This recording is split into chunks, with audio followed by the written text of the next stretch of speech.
जय मां शारदे। यदि आपके लग्न कुंडली के पहले भाव में 12 नंबर की गिनती लिखी हो तो यह वीडियो आपके लिए है। पहले भाव में 12वीं राशि यानी मीन राशि होने के कारण आपकी कुंडली मीन लग्न की बनेगी। मीन लग्न की कुंडली में केतु गुप्त परिश्रम शक्ति, कमी, कष्ट के स्वामी होते हैं। मीन लग्न की कुंडली में केतु यदि पहले भाव में बैठे हों तो यहाँ मीन राशि का केतु प्रथम केंद्र देह के स्थान में शत्रु गुरु की राशि पर बैठा है, तो देह के संबंध में बड़ी चिंताएं रहेंगी और कभी कभी कोई सांघातिक चोट एवं मृत्यु तुल्य कष्ट का योग प्राप्त होगा और देह की सुंदरता में भी स्वास्थ्य में भी कुछ कमी रहेगी। किंतु देवगुरु बृहस्पति की राशि पर बैठा है केतु, इसलिए आशीर्वाद की गुप्त शक्ति के द्वारा अपने व्यक्तित्व की उन्नति करेगा और कठिन परिश्रम के योग से मान एवं प्रभाव प्राप्त करेगा और अपने अंदर कुछ कमी एवं कुछ कमजोरी को पाते हुए भी प्रकट में बड़ी हिम्मत शक्ति से कार्य संचालन के योग से जीवन यापन करता रहेगा। मीन लग्न की कुंडली में केतु यदि दूसरे भाव में बैठा हो तो यहाँ मेष राशि का केतु दूसरे धन स्थान एवं कुटुंब स्थान में शत्रु मंगल की राशि पर बैठा है, तो धन की संग्रह शक्ति के अंदर बड़ी कमी रहेगी और कुटुंब के अंदर क्लेश रहेगा तथा धन और कुटुंब के योग से बड़ा कष्ट अनुभव करेगा। किंतु स्वक्षेत्री ग्रह मंगल की राशि पर बैठा हुआ है, इसलिए धन की वृद्धि करने के लिए गुप्त शक्ति से कठिन परिश्रम द्वारा दृढ़तापूर्वक कार्य करता रहेगा, परंतु धन जन की कठिन परिस्थिति के कारणों से कभी कभी कठिन वेदना का योग पाएगा और कभी कुछ मुफ्त का सा धन भी प्राप्त कर लेगा और अंदरूनी धन की कमजोरी रहते हुए भी जाहिर में कुछ इज्जत प्राप्त करेगा और दूसरों की दृष्टि में कुछ धनवान कुटुंबवान समझा जाएगा। मीन लग्न की कुंडली में केतु यदि तीसरे भाव में बैठा हो तो यहाँ वृषभ राशि का केतु तीसरे भाई एवं पराक्रम स्थान में मित्र शुक्र की राशि पर बैठा है, तो तीसरे स्थान पर क्रूर ग्रह शक्तिशाली फल का दाता बन जाता है, इसलिए पराक्रम स्थान की बड़ी भारी सफलता शक्ति प्राप्त करेगा और परम चतुर आचार्य शुक्र की राशि पर बैठा है, इसलिए गुप्त चतुराई की शक्ति के बल से बड़ी उन्नति पाएगा और इसी कारण बड़ी भारी हिम्मत प्राप्त करेगा। किंतु केतु के स्वाभाविक गुण के कारण भाई बहन के पक्ष में परेशानी और कुछ कष्ट प्राप्त करेगा और इसी वजह से कभी कभी अपने अंदर कमजोरी अनुभव करेगा, परंतु प्रकट में दूसरों के सम्मुख चतुराइयों के द्वारा बड़ी जबरदस्त हिम्मत शक्ति से काम करेगा और बाहुबल में बहादुरी और स्वतंत्रता पाने के लिए हमेशा प्रयत्न करता रहेगा। मीन लग्न की कुंडली में केतु यदि चौथे भाव में बैठा हो तो यहाँ मिथुन राशि का केतु चौथे केंद्र माता एवं भूमि के स्थान पर नीच का होकर मित्र बुध की राशि पर बैठा है, तो माता के स्थान में बड़ी जबरदस्त कमी एवं कष्ट प्राप्त करेगा और भूमि मकान आदि रहन सहन के पक्ष में कुछ दुख अनुभव करेगा तथा घरेलू वातावरण में सुख शांति की बड़ी कमजोरी रहेगी तथा सुख शांति पाने के लिए निम्न श्रेणी के मार्ग से कार्य की पूर्ति करेगा। क्योंकि विवेकी ग्रह बुध की मित्र राशि पर बैठा है, इसलिए गुप्त विवेक की अति गूढ़ शक्ति के द्वारा सुख प्राप्ति के साधनों को कठिन परिश्रम के योग से प्राप्त कर सकेगा। फिर भी कभी कभी घोर क्लेश का योग प्राप्त करेगा और गुप्त धैर्य से सुख मानेगा। मीन लग्न की कुंडली में केतु यदि चौथे भाव में बैठा हो, पांचवें भाव में बैठा हो, तो यहाँ कर्क राशि का केतु पांचवें त्रिकोण विद्या एवं संतान स्थान में परम शत्रु चंद्रमा की राशि पर बैठा है, तो विद्या ग्रहण करने के मार्ग में बड़ी जबरदस्त परेशानी का योग पाएगा और संतान पक्ष में बड़ा भारी कष्ट और कमी का योग प्राप्त करेगा तथा दिमाग के अंदर बड़ी चिंताओं का गुप्त अनुभव करेगा तथा मन के स्वामी चंद्रमा की राशि पर बैठा है, इसलिए विद्या बुद्धि एवं संतान पक्ष के कारणों से मन में फिक्र और अशांति के विचारों को प्राप्त करेगा। परंतु मनोयोग की गुप्त परिश्रम शक्ति के द्वारा ही विद्या एवं संतान पक्ष की पूर्ति के कुछ साधन प्राप्त करेगा और केतु के स्वाभाविक गुणों के कारण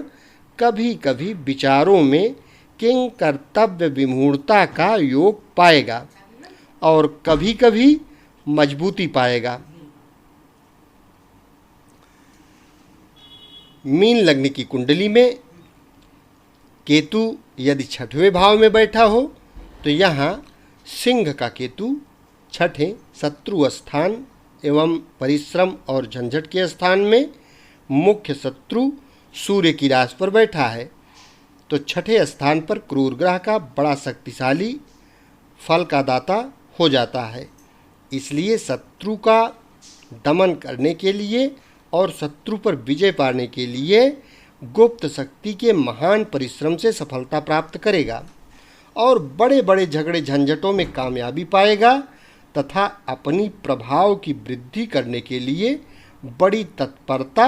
और कट्टरता के योग से सदैव कार्य करेगा। किंतु केतु के स्वाभाविक गुण के कारण शत्रु पक्ष में कभी कभी अंदरूनी बड़ी परेशानी अनुभव करेगा, किंतु सूर्य की तेजस्वी राशि पर बैठा हुआ है, इसलिए कठिन से कठिन परिस्थिति में भी बहादुरी से विजय प्राप्त करेगा। मीन लग्न की कुंडली में केतु यदि सातवें भाव में बैठा हो, तो यहाँ कन्या राशि का केतु सातवें केंद्र स्त्री एवं रोजगार के स्थान में मित्र बुध की राशि पर बैठा है, तो कन्या राशि पर बैठा राहु या केतु स्वक्षेत्र के समान होता है, इसलिए स्त्री एवं रोजगार के पक्ष में शक्ति तो प्रदान करेगा, किंतु स्वाभाविक गुणों के कारण स्त्री पक्ष में कुछ अशांति का योग प्रदान करेगा और रोजगार के मार्ग में कुछ कष्ट और कठिनाइयां भी प्राप्त होंगी तथा रोजगार की उन्नति करने के लिए गुप्त परिश्रम की महान शक्ति से कार्य करेगा तथा विवेकी बुध की राशि पर बैठा है, इसलिए गहरी विवेक की शक्ति से गृहस्थ का आनंद प्राप्त करेगा। फिर भी स्त्री और गृहस्थ के संबंध में कभी कभी घोर संकट का अनुभव करेगा। मीन लग्न की कुंडली में केतु यदि आठवें भाव में बैठा हो, तो यहाँ तुला राशि का केतु आठवें आयु मृत्यु एवं पुरातत्व स्थान में मित्र शुक्र की राशि पर बैठा है, तो आयु के स्थान में कई बार मृत्यु तुल्य संकट प्राप्त होंगे और पुरातत्व शक्ति की हानि एवं कमजोरी बनेगी। किंतु परम चतुर आचार्य शुक्र की मित्र राशि पर बैठा है, इसलिए जीवन की रक्षा के लिए बड़े बड़े उत्तम उपाय और साधन की अनुकूलता के योग से आयु में शक्ति प्राप्त होगी और पुरातत्व संबंध में कोई गुप्त परिश्रम की शक्ति और चतुराई के योग से जीवन निर्वाह के मजबूत साधन मिलेंगे। परंतु केतु के स्वाभाविक गुण के कारण निर्वाह करने के मार्ग में कभी कभी गहरी चिंता और कष्ट का योग प्राप्त करके पुनः उत्तम मार्ग प्राप्त करेगा। मीन लग्न की कुंडली में केतु यदि 9वें भाव में बैठा हो तो यहाँ वृश्चिक राशि का केतु नवम त्रिकोण भाग्य एवं धर्म स्थान में शत्रु मंगल की राशि पर बैठा है तो भाग्य के स्थान में परेशानी एवं कष्ट अनुभव करेगा और धर्म के मार्ग में कमजोरी रहेगी। परंतु गर्म ग्रह मंगल की राशि पर कठिन ग्रह केतु बैठा हुआ है, इसलिए भाग्य की उन्नति के लिए कठिन और गुप्त परिश्रम की शक्ति के द्वारा सफलता का मार्ग प्राप्त करेगा। केतु के स्वाभाविक गुण के कारण भाग्योन्नति के स्थान में कभी कभी घोर संकट एवं भारी निराशाएं प्राप्त करने पर भी गुप्त हिम्मत शक्ति के द्वारा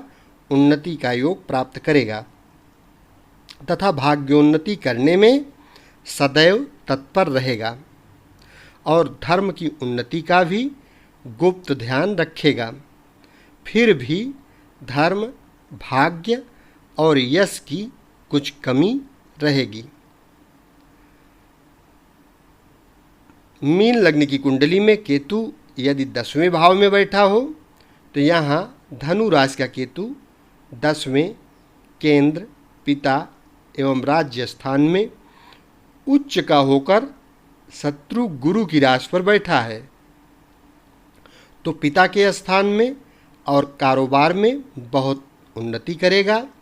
तथा राज समाज के पक्ष में बड़ा प्रभाव रखेगा।